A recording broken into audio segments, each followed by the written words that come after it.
Goeiemôre, groet julle vanoggend in die wonderlike naam van Jesus en dankie vir die voorreg wat julle vir my gee om bietjie in God se woord in te gaan en net om die waarheid te verkondig, nê. En ja, ons het verlede week nie 'n boodskap uitgestuur nie, want ek glo in my hart dat elke een van julle wat luister, was eers in 'n kerk tussen Goeie Vrydag en Sondag verlede week. Want dit was mos Paasnaweek, nê. En as jy 'n feestyd moet vier, dan is dit daai tydperk.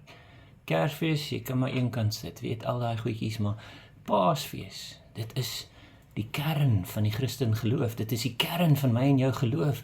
Hy het opgestaan, hy het die prys betaal, hy het aan die kruis gehang en gesê, dit is volbring, daar's niks wat dit kan verander nie. So ek glo in my hart, elke een van julle wat was in 'n kerk en julle het regtig van God gehoor en ontvang dit wat hy vir jou gee. En dis hoekom dit so belangrik is, hierdie woord wat ek vandag met julle wil deel, en weet dit is iets wat ons seker 'n paar keer deur gelees het, en dit maak sin, want hulle sê so en ons sê so, maar ek wil graag hê jy moet luister, want ek wil hê jy moet die ondervinding hê. Ons hoor van dinge, ons sien dinge, maar het jy die ondervinding? Het jy self? En weet die week wat was, die week na Christus opgestaan het, weet daar's baie min geskryf eintlik oor daai week. En dis wat so amazing is, nê. Daai week is asof daar 'n stilte was. Ja, ons lees van Sondag hierso. Sondag lees ons Jesus verskyn. Jesus het opgestaan, hy verskyn aan Maria. Later verskyn hy aan die disippels, want die disippels hardloop na die graf toe, die twee van hulle hardloop na die graf toe, en hulle kyk en hulle sien daar is hy leeg, en dan sien hulle Jesus voor hulle staan. En hulle dink hy is iemand. Maar dis eers toe hulle geestelike oë oopgemaak het, dat hulle besef, dis Jesus. En dan later hy dag praat, Jesus stap met die ander, en hy stap na hulle, hy stap saam met hulle, die Emmausgangers, nê, Kleopas, en hy stap saam met hulle, en hy verduidelik hulle in die woord, want hulle is bedroef, en hulle is hartseer, en hulle hoor, en soos wat hulle saam met hom stap, saam met Jesus stap, begin hy die woord aan hulle openbaar, en vir hulle sê, hier's geskrywe, hier's geskrywe, hier's geskrywe. En dan maak hy hulle oë oop later daai dag, en hulle besef, dit is Jesus, self besef, hulle is in die teenwoordigheid van God. Wat doen hulle, sodra hulle dit besef, wat doen hulle? Hulle hardloop terug Jerusalem toe. Dis nie 'n kwessie van, ja, ek meen dit was donker, die woord van hom, as jy daar gaan lees in Lukas 24, Johannes 20, dan sien ons, dit was al donker, en in daai tyd was dit gevaarlik om op die pad te wees in die aand. Maar hulle het daai gevaar eenkant gesit, want hulle het so goeie nuus gehad, dat hulle gehardloop het, terug na die ander disippels toe. Maar ek wil hierso met ons luister, Johannes 20, ons lees van vers 19 af, en hy sê, en toe dit aand was op daardie eerste dag van die week, en die deure waar die disippels vergader het, uit vrees vir die Jode, gesluit was, het Jesus gekom, en in hulle midde gestaan, en aan hulle gesê, vrede vir julle. So Jesus het geweet, hulle is uit vrees, hoekom? Want die Jode het gesê, dat hulle, die disippels, het die liggaam van Jesus gesteel. En as julle hom kry, is daar geld, wat ons vir jou gaan gee, as julle daai liggaam kan kry. So hulle uit vrees, het hulle self eenkant gaan sit, maar hulle daar gesit, en seker gesels oor die dinge wat hulle nou net gesien het, want vroeër daai dag het hulle Jesus gesien. Dis nie daar hulle nog nie gesien nie, hulle het hom self gesien, self, het hulle met Jesus gepraat, self gesien, self aan sy voete geraak. Dit moes 'n absolute amazing ervaring gewees het, en nadat hy dit gesê het, wys hy hulle sy hande en sê, en sy sy, en die disippels was bly toe hulle die Here sien. Ek is seker daai woord som dit nie op nie, nê. Hoe bly sal jy wees as Jesus voor jou kom staan, lewende lywe? nadat jy hom gesien het, jy met jou eie oë gesien het, hoe hulle hom gemartel het, hoe hulle hom geslaan het, hoe hulle hom aan hy kruis opgehang het, hoe hy aan hy kruis sy laaste asem uitgeblaas het en gesê, dit is volbring. Jy het dit self met jou oë gesien en beleef, jy het die hartseer, die pyn beleef, want jy was daar saam met Christus, al was jy 'n entjie van hom af weg, jy het dit gesien met jou eie oë. En daai oggend, toe die Maria gekom het en gesê, ons het Jesus gesien, en jy het gehardloop na die graf toe, en jy daar gesien, die graf is leeg, die doek is so mooi gevou, en toe jy omdraai, daar's 'n engel, en toe jy omdraai, daar staan Jesus voor jou, jy het dit gesien, en net so verdwyn hy. Ek is seker, jy was nie net bly nie, jy was uit jou vel uit, van blydskap. Jy was so bly, jy kon jouself nie keer nie. Jy het seker op en af gespring, jy het seker Jesus omhels, jy het seker mekaar omhels en op en af geskree en gesê, dit is waar, dit is waar, dit is waar. En Jesus sê toe weer vir hulle, vrede vir julle. En ek is seker, hoekom? Want hulle was so bly en hulle het op en af gespring, hy wou net bietjie met hulle praat, hy sê, kalmeer ouens, kalmeer, ek wil net iets vir julle verduidelik, ek wil net iets vir julle sê, ek wil net iets vir julle gee. En hulle het seker bietjie later gekalmeer en hy het gesê, vrede vir julle, soos die Vader my gestuur het, stuur ek julle ook. Sien so, dit is daai, yes, ons is so bly, hoekom? Wel, ek gaan nou vir julle sê, soos die Vader my gestuur het, waarna toe het die Vader Jesus gestuur? In die wêreld in. In die wêreld in, om wat te maak? Om amok te maak, ja. Om alles omver te gooi, ja. Om die tafels om te gooi, ja. Om die norm. To challenge the norm of the church. Om vir hulle te sê, dit wat julle gedoen het, uit julle gemaklik geword het, julle het teruggeval in 'n gemaksone in, en julle doen nie meer niets nie, julle doen nie meer iets buitengewoon nie, julle doen nie iets besonders nie.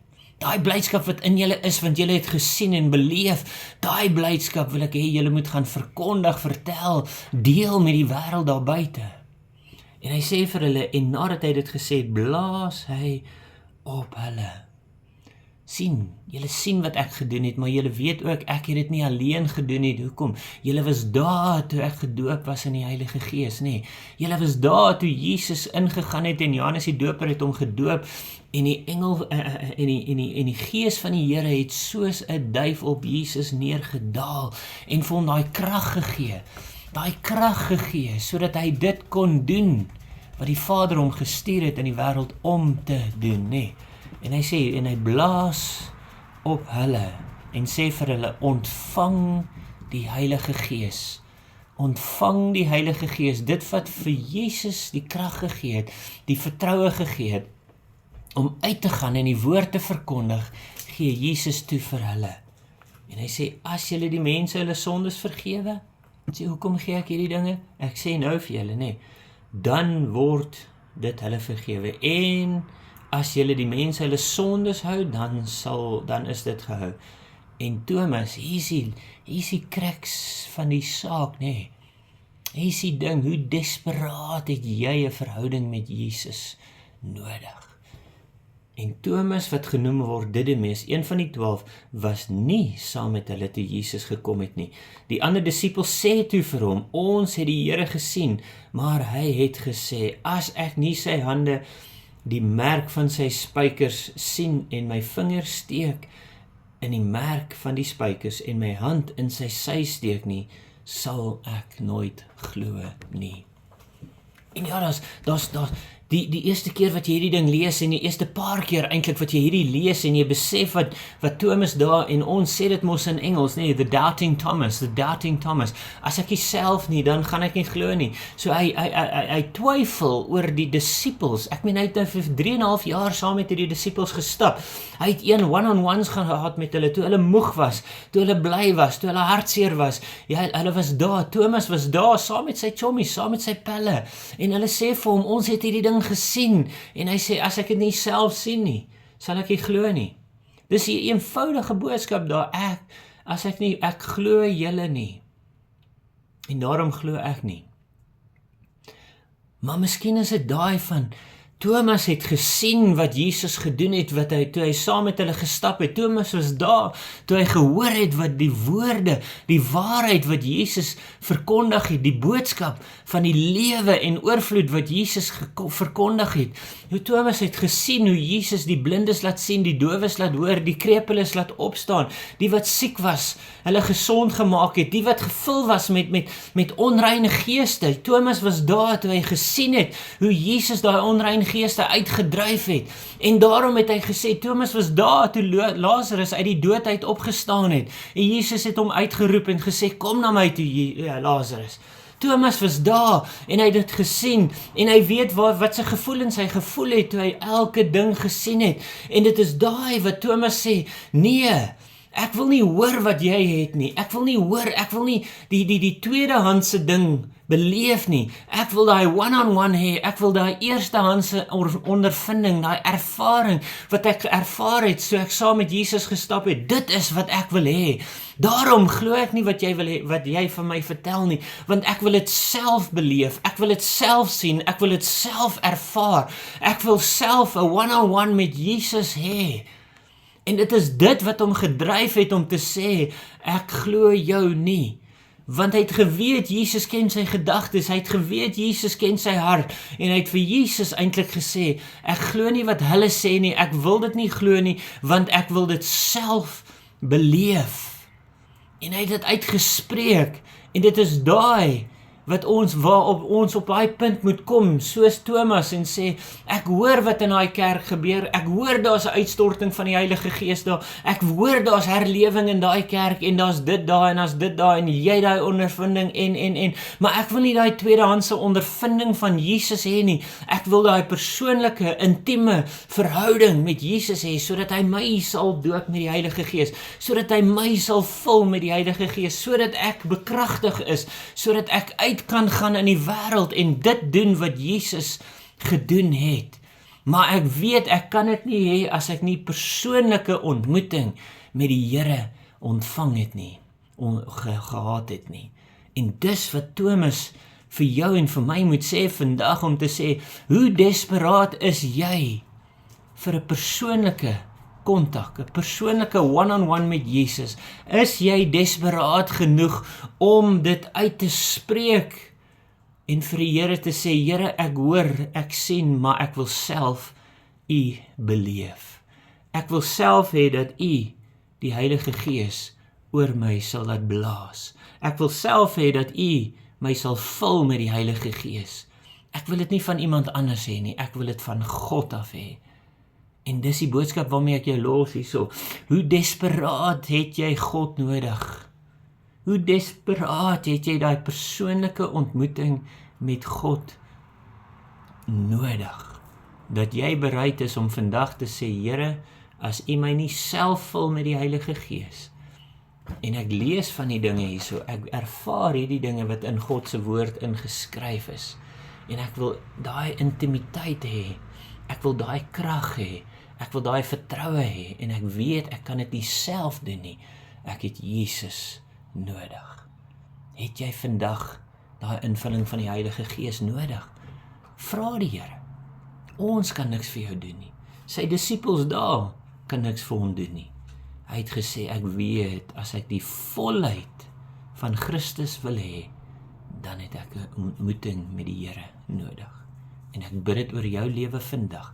Ek bid dit God jou gaan ryklik seën, dat hy jou gaan vul met sy Heilige Gees, dat hy jou daardeur sal gebruik tot eer en verheerliking van sy naam. En ek groet jou daarmee vandag op hierdie Sondag, en ek bid regtig, raak betrokke by 'n kerk, maar soek die Here in alles, soek die Here en 'n intieme verhouding met hom. En ek glo my, hy sal jou antwoord. Hy het vir Thomas hierso 8 dae later, het hy vir Thomas ontmoet, one-on-one met hom gehad, en gesê, hier is ek, Thomas. En ek glo as jy hom regtig hard genoeg soek, met alles wat in jou is soek, hy gaan 'n ontmoeting met jou hê, en hy gaan jou bekragtig in Jesus naam. As die Here sou wil is, praat ons weer volgende week, maar mag jy 'n geseënde week hê, in Jesus naam. Amen.